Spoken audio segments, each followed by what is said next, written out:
Hey guys, it's 21 Maxwell here and welcome to episode 64 of the TNA TEW series. We are now on the Go Home show before our massive pay-per-view extravaganza, Bound for Glory.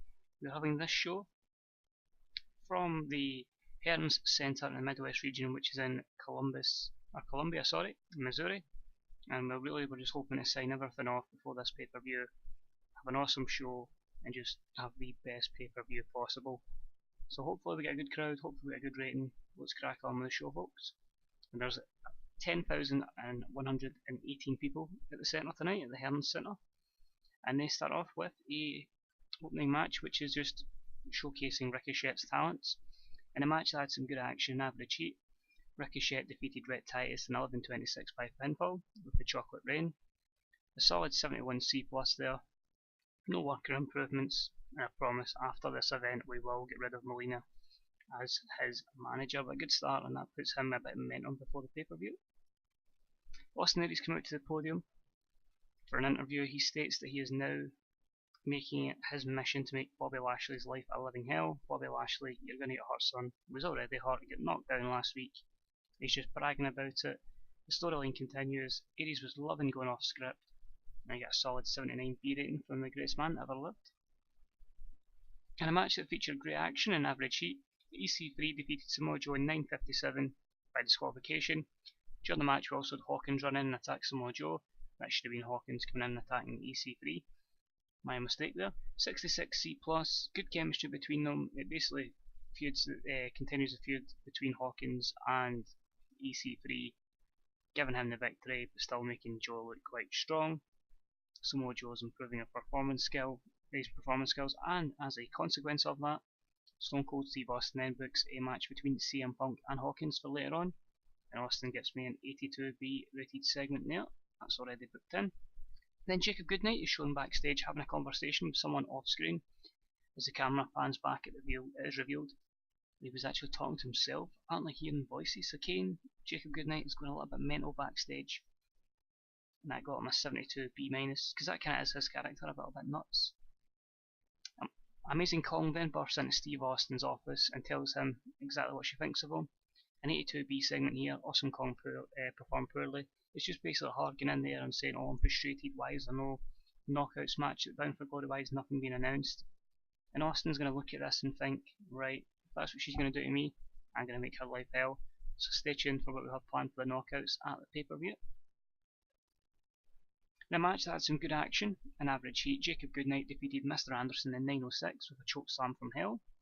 I got a 62C just to make Jacob Goodnight look strong and just to demolish another jobber in Mr. Anderson.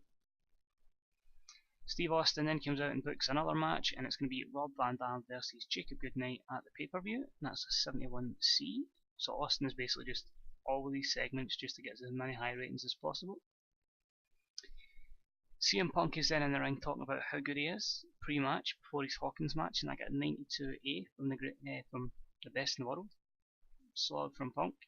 The only negative was it was done to a cold crowd, but apart from that, good segment. And about the feature, great action and a good crowd. CM Punk defeated Hawkins in 12:23 by pinfall with a go to sleep, 76B-, so that's a good match for Hawkins as standard. Hopefully him and Punk had a good bit of chemistry. Punk's improving performance skills. The only real negatives was just for Len, Hawkins' stamina, and both men holding back, but good match there. Then Matt Hardy attacks Jethro in the ring and knocks him down and out. Matt Hardy pulls out a ladder from under the ring and slides it in. He uses it to batter Jeff Hardy even more and ends it by setting it up and posing on it above the down body of Jeff Hardy. Matt's finally got his revenge and is also hinting at a potential ladder match between the two at the pay-per-view, so that continues the feud. And a 57C- is okay, it's not great, but I'm really struggling to get the two of them over. We're working that. And our main event match, in a match that had some good action and average heat, Adam Cole, Chris Hero and the Wolves defeated Rob Van Dam, Eric Young and Team 3D in 22:43 when Chris Hero defeated Eric Young with a death blow. 76B-, which is good considering Eric Young's been in development for so long. Both storylines, the Battle of Honor and the Now vs Future storylines have progressed. I should hopefully keep that storyline up quite high. Adam Cole's improving rumble skills, Eric Young improving technical skills, and Chris Hero improving performance skills, so that's all good there. Negatives I'm assuming would mostly be just holding back and stuff like that, although steel character and Billy Ray. Let's sort that one out. And then the show, it's not a great rating, but you know, it'd be a good feel factor to send the crowd home happy. Team 3D set up a table and take Davey Richards and they put him through a table with 3D. Nice way to finish the show and get ready for the pay-per-view, and I get a 62C. Overall, it was an 80 B-rated show, and that improves our popularity in 17 regions, so another one of the great shows. Thank you, Stone Cold Steve Austin and CM Punk. You're pretty much grabbing this company by the scruff of the neck and taking us to the next level, pretty much single-handedly. That was awesome. So hopefully that puts us in a good position before Bound for Glory. Most of the matches I have a rough idea how I'm going to book. I'm still unsure of a few winners. You know, there might be a couple of Russo swears in there, but there might be just maybe like a couple of matches just to add on to the card. But as I say, rough ideas there. Idea there. I just have to laugh when it says Jim Duggins went to Shine. Oh my. So a good crowd, 10,118. We really struck gold with the show. Email, Joey Ryan's return from injury, and we get 733, so that's very good there.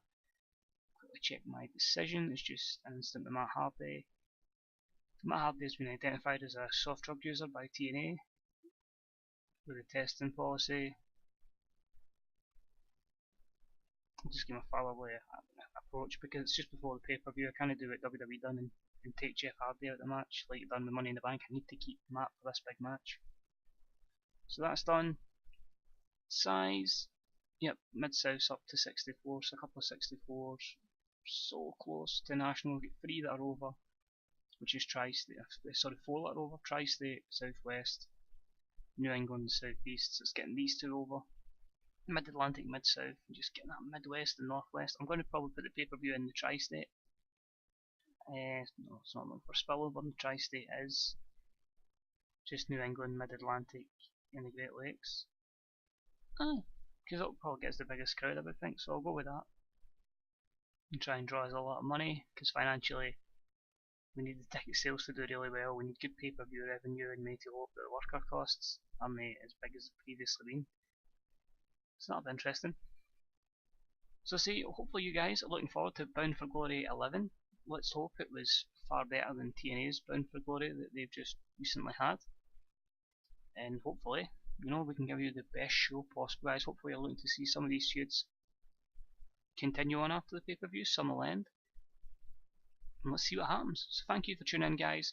Get ready for the next episode. It's Bound for Glory. And until then, this is 21 Maxwell. I'll speak to you again real soon. Bye bye.